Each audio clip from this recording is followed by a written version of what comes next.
नमस्कार दर्शकों, आप देख रहे हैं इंडिया न्यूज। देश के माननीय प्रधानमंत्री हर महीने के आखिरी रविवार को मन की बात शो करते हैं। पर इस शो से कितना प्रभाव एक्चुअल में पड़ा है? आज 110 एपिसोड पूरे हो गए हैं, लेकिन इससे कितना प्रभाव आम जनता पे पड़ा है? आज मेरे साथ हैं एक पॉलिटिकल एनालिस्ट और एक सोशल वर्कर विशाली तोमर जी। तो विशाली तोमर जी, पहले तो आपका बहुत बहुत स्वागत है। जी धन्यवाद।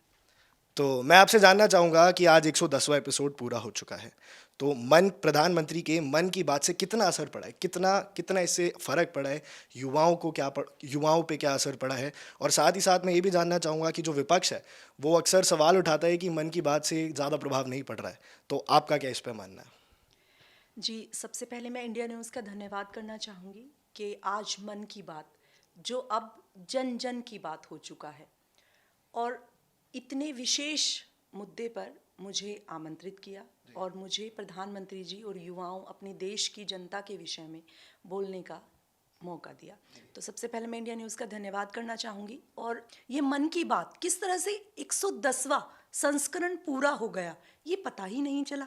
लगता है ये मन की बात जब शुरू हुआ था, लगता है ये अभी की बात है, अभी ही शुरू हुआ है और देखो कैसे 110वां संस्करण पूरा हो गया है।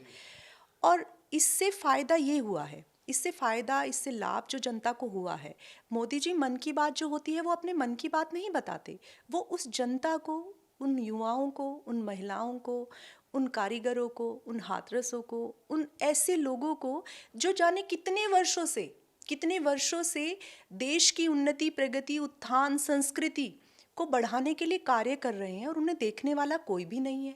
आप उनके कोई भी संस्करण आप सुनिएगा, जो सुनेगा उसको पता चलेगा कि किस तरह से आम लोग, किस तरह से एक सफाई कर्मी, किस तरह से एक पर्यावरण को आगे बढ़ाने वाला, किस तरह से एक कचरे के लिए काम करने वाला, किस तरह से वो महिलाएं जो हस्तशिल्प में निपुण है और उन्हें कोई भी नहीं देख रहा है।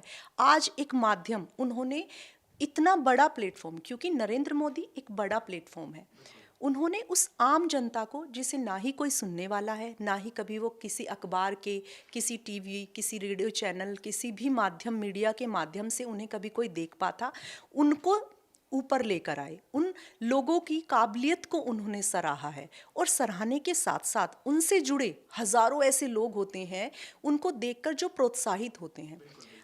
हर संस्करण में वो अपने कोई ना कोई एक ऐसे व्यक्ति को चुनते हैं जो देश के लिए काम कर रहा है, देश के आगे आने वाली हमारी जो जनरेशन है उसके उत्थान के लिए कार्य कर रहा है, उसको आगे बढ़ा रहा है। तो ऐसे व्यक्ति को वो जब इतने बड़े प्लेटफॉर्म पर बोलते हैं तो उस व्यक्ति के साथ साथ जो लोग उसको सुन रहे होते हैं, देख रहे होते हैं, उस फील्ड में काम कर रहे होते हैं, उन लोगों की उम्मीद बढ़ती है, मुझ जैसे कार्यकर्ता की उम्मीद बढ़ती है कि आज अगर हम अच्छा काम समाज के लिए करेंगे तो आज नहीं तो कल भारत जैसे गौरवशाली देश का प्रधानमंत्री ज़रूर अपने जीवा से उनका नाम लेगा और जब पूरा भारत उसको सुन रहा होगा।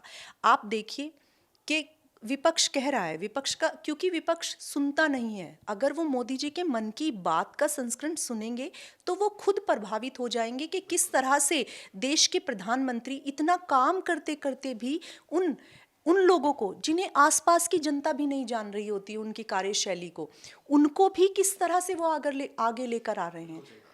तो इस पर तो मैं आपको बताऊंगी कि एक मोदी जी ने ये जो शुरू किया था, ये इतना अच्छा बड़ा प्लेटफॉर्म उस जनता को दिया है जो जो बिना किसी उम्मीद के, जिस जनता को उम्मीद भी नहीं होती थी कि हमें कोई देखेगा या कभी हमारा इतने बड़े स्तर पे हमारा नाम अंकित होगा, उसको वो आगे लेकर आए हैं। तो ये देश का पहले प्रधानमंत्री हैं ऐसे जो जनता के लिए इतने कार्य कर रहे हैं। कोई भी आप क्षेत्र उठा लीजिए, कोई भी आप महकमा उठा लीजिए, कोई भी आप विषय उठा लीजिए, मोदी जी देश के ऐसे प्रधानमंत्री हैं, पहले प्रधानमंत्री हैं कि जिन्होंने विदेशों की धरती पर भी हमारे भारत का गौरव लहरा दिया है। गौरवान्वित है आज हर युवा, वो 133 करोड़ देशवासियों के दिलों में राज करते हैं। मन की बात से जुड़ा एक सवाल मैं आपसे और करना चाहता हूँ। जब मन की बात शुरू हुआ था, तब जो बीजेपी ने सोचा, जो मोदी जी ने सोचा होगा कि इतना प्रभाव पड़ना चाहिए, क्या उतना प्रभाव हकीकत में पड़ा या उससे ज़्यादा पड़ा, कम पड़ा? आपकी एनालिसिस क्या कहती है? आज मन की बात आने से पहले आप देखिए कि जो जो लोग झुग्गी झोपड़ियों में भी टीवी लगा लगा कर साथ में सुनते हैं, कि मैं रास्ते में आ रही थी तो जो सब्जी लोग बेच रहे हैं, वो भी अपने मोबाइल में मन की बात सुन रहे हैं और इंस्पायर होते हैं उनके हर कार्य से। तो आज हर क्षेत्र में लोग ये देखते हैं कि मोदी जी के आज मन की बात में क्या पता मेरे नाम की सराहना हो जाए। मैं इतना अच्छा काम देश के लिए कर रहा हूँ, तो हो सकता है कि आज मोदी जी मेरा नाम ना बोल दें। तो लोग सुन रहे हैं, सुनते हैं, तभी तो आज इतना प्रभावित होकर ये मन की बात बढ़ रहा है। और जो लोग किसान हैं, जो खेतों में काम करते हैं, जो टीवी नहीं देख सकते, युवाएं हैं, नौकरी कर रहे हैं, तो उन्होंने एक ऐसा प्लेटफॉर्म चुना जो बिल्कुल ही विलुप्त होता जा रहा था। ऐसा प्लेटफॉर्म जिस तरह जो जन जन तक पहुंच सकता है, जन जन की समस्याओं को उजागर कर सकता है। आज किसी भी क्षेत्र में समस्याएं होंगी तो आज हमारे देश का नागरिक जानता है कि वो मोदी जी तक जरूर पहुंचेंगी। तो जैसा कि मैं विशाली जी की बातों से समझ पाया कि मन की बात का असर तो पड़ा है, आम लोग अब ऐसा महसूस कर रहे हैं कि वो कनेक्टेड हैं देश के प्रधानमंत्री से और सब अच्छा काम करने के लिए प्रेरित होते हैं। तो मैं विशाली जी का बेहद धन्यवाद करता हूँ अपनी इस एनालिसिस को हमारे सामने रखने के लिए, और आप ऐसे ही बने रहिए इंडिया न्यूज़ के साथ।